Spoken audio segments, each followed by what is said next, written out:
The cause of death for 2 hunters that were reported missing has been released. Clear skies and cool conditions here in Portales tonight. Find out more on my first weather forecast. And KENW-TV's Ruidoso sets up a recovery fund. All of that and more right now. This is News 3 New Mexico, your local source for news, sports, and first weather.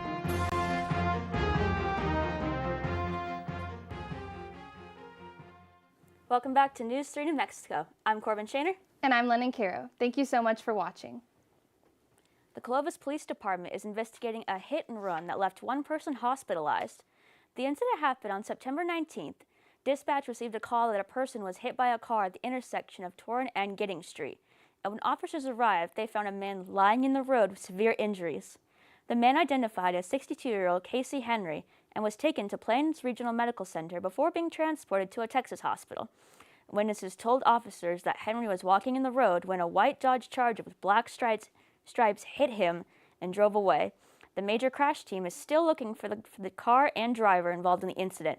If you have any information on this, please call the Curry County Crime Stoppers at 575-763-7000. Earlier this month, the bodies of 2 hunters in the mountains of Colorado were found after being reported missing. Ian Stasko and Andrew Porter, both age 25, were found dead after going on an elk hunting trip. The 2 were reported missing on the Conejos County Sheriff's Office on September 13th, but made last contact with their family on September 11th. According to Porter's aunt, Lynn Runkle, they did have a satellite tracking device, but it was not functioning when the officials found the 2. They were reported to be under a tree and had a slight burn on their body. Coroner's report determined that the cause of death was being struck by lightning. The family had set up a GoFundMe page originally for search and rescue funds, but is now aiming to relocate the funds toward covering of memorial services. As Tuesday morning, the GoFundMe page has reached nearly $79,000.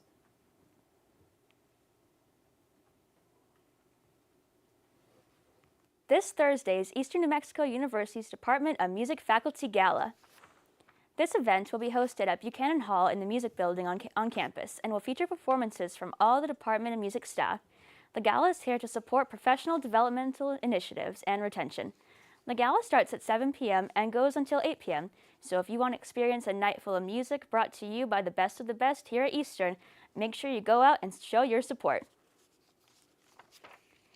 KENW-Ruidoso has set up a recovery fund for the staff, faculty, and students attending KENW-Ruidoso. All proceeds from the fund will be used exclusively to assist the expenses involved in recovery and recollection after the June 2024 South Fork and Salt fires, as well as the floods that are still ongoing today. The latest flash flood warning was last Thursday. Photos and videos of floodwaters and debris racing downhill, forcing officials to close several back roads. However, it did not escalate to a flash flood emergency, which is a heightened stage of the warning.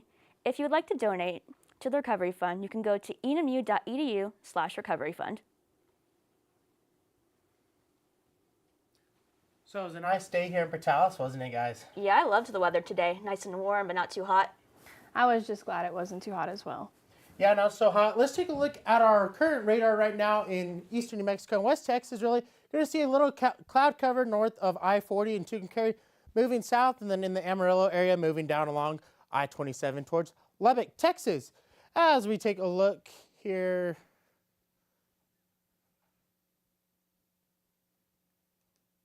computers. As we take a look at tonight here in Portales, we're going to see 49 tonight as a low, and then mostly clear skies. Winds out of the north or northeast at 4 miles per hour. And then we move over to our allergy report. You're going to see that grass and pollen are still at low levels. Ragweed is at a high level of condition still with allergies as we speak. And then Portales, for our 3-day planner, we're going to see today we had a high of 79 with partly cloudy skies. Tomorrow's going to be 84 with sunny conditions. And then Friday's going to hit 89 with partly cloudy skies. Not so much rain in the forecast for the future. That's all the weather I have for you right now. Back to you, London. The New Mexico Department of Health reports a case of the plague in a 77-year-old man from Bernalillo County, the second case of this year. The symptoms of the plague include the sudden onset fever, chills, headache, and weakness. In most cases, there is painful swelling of the lymph node in the groin, armpit, and neck areas. Since 2000, there has been an average of 2 human plague cases per year in New Mexico. However, within the past 5 years, that average has dropped to 1 person. Dr. Aaron Phipps said the state public health veterinarian for the New Mexico Department of Health had this to say. The bacterium that causes the plague can be found in wild rodents and their fleas throughout the New Mexico. Keeping pets on a flea control product recommended by your veterinarian helps protect them and your family. The NMDO also recommends that you avoid sick or dead rodents, have sick animals examined by a veterinarian, and see a doctor about any unexplained illness involving sudden and severe fever. Nearly a decade after mom and daughter were arrested for leaving 2 infants in a hot car, leading to the death of a 22-month-old, the former daycare workers have now struck a plea deal in their case. It's been 8 years since Sandy and Mary Taylor left 2 kids in their car at their Portales daycare. 22-month-old Malia Jones died, and Aubrina Loya was left with permanent brain damage. The 2 children were reported to have been forgotten in the car for almost 3 hours on a hot July afternoon in 2017. The Taylors were both in court Monday offering apologies to the families for the mishandling of their children. In 2019, a jury convicted the Taylors on several charges, but the conviction was thrown out, leading to the plea deal. Prosecutors explained on Monday that they pursued a plea instead of a second trial to avoid the possibility of not getting a conviction a second time around, and to the end of the case once and for all. Storehouse, New Mexico is teaming up with local artists and craftspeople to hold the annual Empty Bowls Albuquerque fundraiser. The event will be on September 27th from 11 a.m. to 2 p.m. at St. John's United Methodist Church. Local potters will be donating handcrafted bowls, and local restaurants will be donating food for the event. Tickets are $35 and allow guests to choose their own handcrafted bowl and enjoy a lunch including soup, bread, dessert, and a drink. The money raised will go towards Storehouse, New Mexico, which will help the organization fund their food pantry. Are you looking for something mind-blowing to do tonight? Then head on down to the Greyhound Lounge at 7 p.m. for an exclusive performance with the mind reader Matt O'Neill, brought to you by ENMU's Associated Students Activities Board. His performances go beyond traditional magic. He used a deep understanding of the human mind to read thoughts, influence decisions, and leave you questioning the boundaries from possibility. From intimate mind reading feats to astonishing illusions, Matt's goal is to spark wonder, amazement, and connection. Don't miss this one-of-a-kind experience. Bring your friends, grab a seat, and get ready to witness the impossible. Coming up after the break, Jaden will have his full weather report for you. But first, here's a look at today's financial report.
Welcome back to News 3 New Mexico. I'm Jane Phillips, and I'm here to take you through today's weather. So we take a look on the eastern part of the U.S. You're seeing a lot of rain around the New York, Toronto area. Even in Washington, you're seeing a little bit of rain. And then down in East Texas, moving towards Alabama and Louisiana, heavy thunderstorms moving into Atlanta. On the West Coast, though, you're seeing not much rain, just a little bit in the San Francisco area. Here in the great state of New Mexico, we are seeing clear skies throughout most of the state. A little bit of pop-up showers in the western side of the state, and then a little bit of cloud cover moving from the northern mountains down into eastern New Mexico, where we see clear skies, especially in Portales here. Not so much precipitation in the air, just a little bit of cloud cover later this evening, moving south. As we take a look at our current temperatures, we're seeing 76 up in Farmington, 70 in Santa Fe, 75 in Albuquerque. Up north, you're seeing 63 in Raton, and then 64 in Clayton. Here in the eastern plains of New Mexico, though, we are seeing 71 here in Portales, 71 also in Clovis, 79 in Roswell, and then 72 in Santa Rosa. As we take a look at our wind forecast, we're seeing not so much wind, especially in the morning hours, but the most wind we're going to see tonight is going to be at 7 p.m. tonight out of the east with 7 miles per hour, and then it just dips back down into the morning hours. Not much wind in the forecast. As we take a look at tonight's lows, you're going to see 52 up in Farmington, 47 in Santa Fe, and then Gallup is going to be at 50. Up north in Raton, you're going to see 43 and 51 in Clayton. Down south, you're going to see 61 in Alamogordo. Las Cruces is going to be also at 61, Silver City at 56. Here in the eastern plains, we're going to see 54 in Portales, 51 in Clovis. Up north in Texas, you're going to see 54 in Amarillo. And then down in West Texas, you're going to see 56 in Lubbock, Texas. As we take a look at our rain chances, we're not going to see much rain in the next 48 hours between low and kind of high chances. The best you're going to see is Thursday at 5 a.m. We might have a pop-up shower here and there, but not much going into the weekend leading off to Friday. As we look at tomorrow's highs, we're going to see 81 in Farmington, 78 in Santa Fe, 82 in Albuquerque. Here in Portales, we're going to see 84 as the high tomorrow, 82 in Clovis. Amarillo, Texas is going to be at 80. Lubbock, Texas at 84 degrees tomorrow. And then our 7-day forecast for Tucumcari, we're going to see 83 tomorrow as a high, 51 as a low, 86 on Friday as a high. And then we're going to see 50s throughout the weekend as lows, up into the 80s, and then kind of in the 70s, in between there in Tucumcari. Carlsbad, though, you're going to see 86 and 90 to start the weekend, and then 85, 81 into the weekend with lows of 63 and 62 in the weekend. And then next week, you're going to see low 80s to start and then move up to the high 90s next Wednesday at 93 degrees. We move into Roswell, we're going to see 85 as a high tomorrow, and then Friday 87 with 11% chance of showers with partly cloudy skies, 62 as a low, and then Saturday partly cloudy skies with 83 and 24% chance of rain. Same situation on Sunday with 24% chance of rain with a high of 78. And then in Portales, we're going to see 84 a high tomorrow, 88 on Friday with a low of 54 tomorrow, and then 58 on Friday. Into the weekend, you're going to see partly cloudy skies with high 50s as lows. And then next week, we're going to ramp up to 80 to start off Monday. And then come next Wednesday, you're going to have a high of 89 with 2% chance of rain with sunny conditions and a low of 58 next Wednesday. So not quite fall yet. We're still having the high 90s, low 80s kind of in the way. But, I mean, the lows are starting to feel like fall. Yeah. I just hope it stays like in the high 70s or low 70s or high 60s.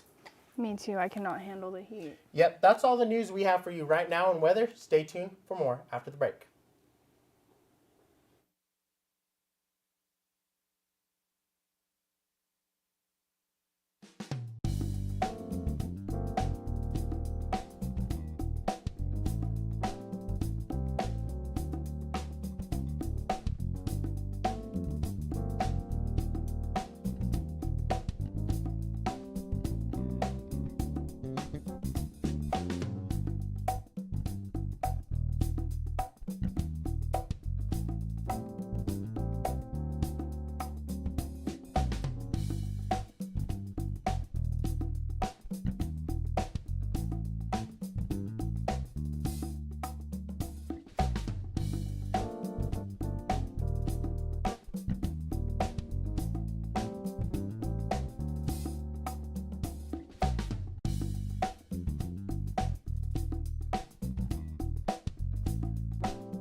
Welcome back.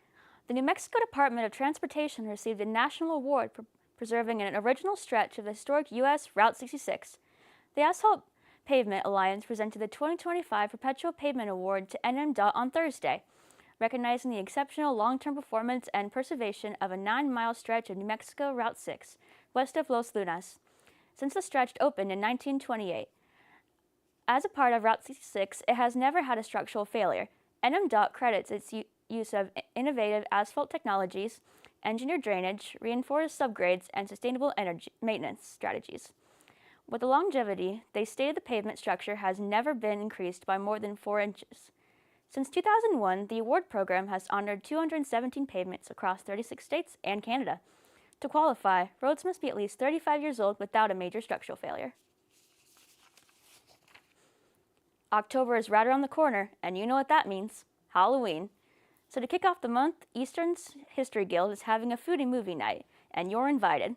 The movie being shown is Tucker and Dale vs. Evil, a horror comedy about 2 country boys visiting their vacation home, but are mistaken for murderers by a group of local college students. The cost of admission is free, and you don't need to worry about snacks and drinks because they're provided. The film is rated R, but promises to be a night of dark comedy. The showing is on September 30th at 5:30 in room 110 of the Jack Williamson Liberal Arts Building. Road maintenance has begun in Curry County. The project is a chip seal resurface project that started yesterday with completion anticipated by October 17th if the weather permits. This project is part of Curry County's ongoing efforts to maintain and improve the conditions of local roadways. Some things that drivers can expect is traffic delays, loose gravel, traffic control, and work hours from 7 a.m. to 6 p.m. American Road Maintenance appreciates the public patience and cooperation while this important roadway improvement project is underway. Zeta Tau Alpha invites you to their annual Mr. Think Pink competition.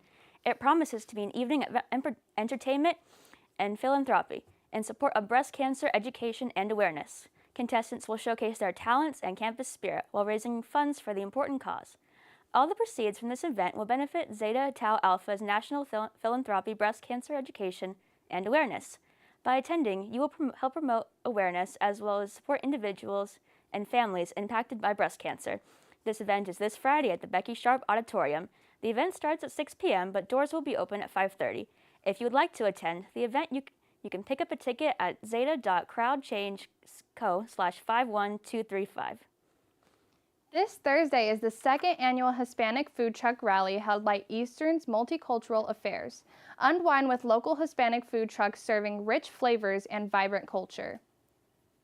Enjoy live music by Suenos vocalist Jay Suenos with the band's sound is Pacific Sunset on vinyl blending acapella glamour, Copacabana rhythms, Motown, soul, and Woodstock energy from bossa to boleros, rock to R&B. It's cultural and musical feast for all. Standard pricing at each food truck. The event is from 4 p.m. to 8 p.m. at the Campus Union Building bus lane. The first flying event of Albuquerque International Balloon Fiesta will take off from elementary schools across Albuquerque. The event Albuquerque Aloft is the unofficial kickoff to this year's Balloon Fiesta. Students, families, and staff will have the opportunity to meet the pilots, crew, and also learn how a hot air balloon inflates and flies. Balloons will launch between 7 and 7:30 a.m. on October 3rd and promises to be a fun and educational event for all.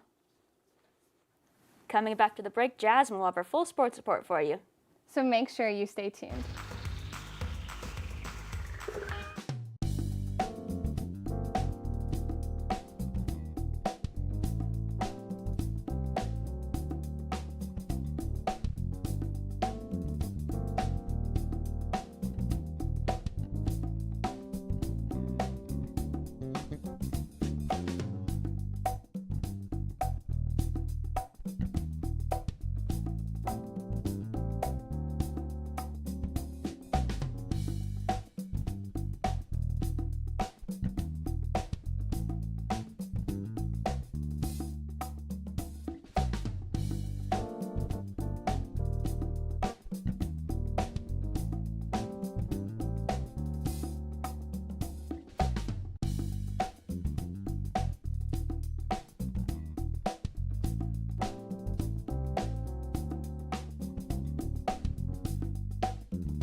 Welcome back to News 3 New Mexico. I'm Jasmine Simpson. Let's dig into tonight's results. Eastern New Mexico's women's volleyball had a rough start this season. The Hounds lost their first 8 matches, but things turned around this weekend. The Hounds won 2 matches in the Western New Mexico LSU tournament. The Hounds first took on Sul Ross State Lobos on Friday night and took all 3 games. The Hounds turned around and took on Western New Mexico Mustangs and took them down 3-1. On Friday night, senior Armani Brown led the team with a season high of 23 digs, while Addison Bartlett added 9 kills. On Saturday, Sofia Valdez led the charge for the Greyhounds, matching a career high of 23 kills and 3 solo blocks to match. First-year coach Carla Bustos credited the win with the players beginning to trust themselves and trust each other a little more. The Hounds will play their first home match on October 3rd against Texas Women's and on October 4th against Dallas Baptist University. The Hounds are looking for a great home opener this weekend, and hopefully the Greyhounds can fill the arena. Serving into the streak of wins, ENMU football overall is now 1-3. The prayers and vibes must have worked, as our Hounds dominated Midwestern to an outstanding 54-31. In the first quarter, the Hounds scored thanks to freshman Kyler Fawcett rushing for a 50-yard touchdown. It gets better as Jar Stewart closed the first quarter with a yard run for another touchdown. Second quarter, 40 seconds in, Elias Santana scored with a 42-yard run, courtesy of Aaron Warren's interception. MSU responded, but defense didn't allow the Mustangs to touch the end zone again in this quarter. MSU couldn't do the same as Jonathan Carter had a 6-yard run in the last minute and a half of the quarter. Kyler Fawcett received a 72-yard pass from Chad Regal. Later in the third quarter, Chad Regal passed and connected to Dalton Flowers for 51 yards, and this was vital to us for scoring a 1-yard touchdown by Demarion Finch. The score at 42-17 before the fourth quarter is just impressive, a gap that MSU couldn't recover from. Demarion Finch further extended it with a 22-yard run in the end zone. The last touchdown by Demarion Finch catching a 20-yard pass from Chad Regal. Of course, this script wouldn't be possible without the field goals hit by Caden Bell. ENMU recorded 453 yards. This is the most that ever happened at Memorial Stadium, and it's the first team to ever achieve this. Greyhounds' next game is October 4th against Washington Central. Our next home opener is October 11th, opposing Western Oregon at 3 p.m. at Steve Loy Family Foundation Stadium. Greyhounds women's soccer played this Saturday here at home. Unfortunately, the wins end here. The Falcons flew away 3 goals, but 6 Greyhounds managed to shoot. Lewis Goldin with 3 shots and 1 goal. Salone Sennett and Brooklyn Granado, Lacey Loza all hit on goal. Alyssa Kabaka, Sophia Moore, and Simone Brothers all had shots. However, we can remain optimistic for our Lady Greyhounds as they face Dallas tonight at 7 p.m. at Steve Loy Family Foundation Stadium.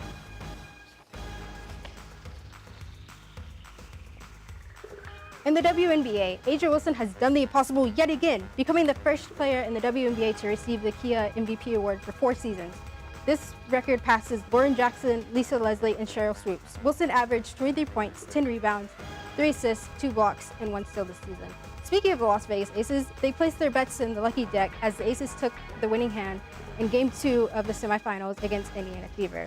The series, Asia Wilson scoring 25 points, 1 assist, 9 rebounds. Alyssa Williams-Smith won the trade in the end as she had 18 points, 1 assist, and 7 rebounds. Fever's Odyssey Sims put up 18 points, 7 assists. Lexi Hall aided with 15 points, 2 assists, 3 rebounds. Game 3 happens Friday night. On the other side of the bracket, Phoenix Mercury and Minnesota Lynx. Mercury won by a 6-point difference, a stellar comeback after Sunday's loss.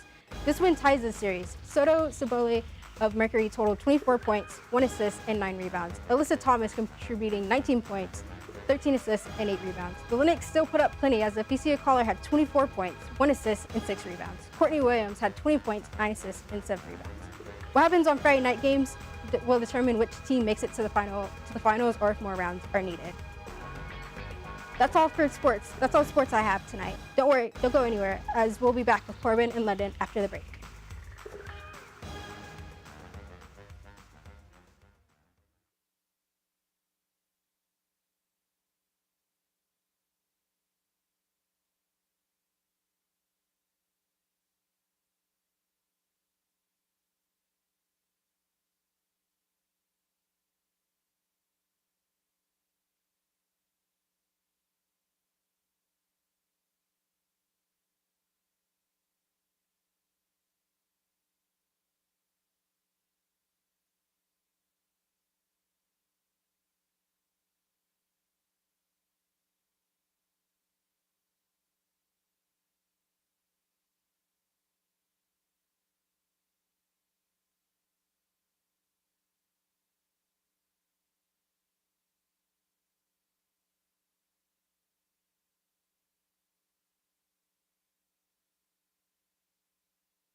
Thank you so much for watching.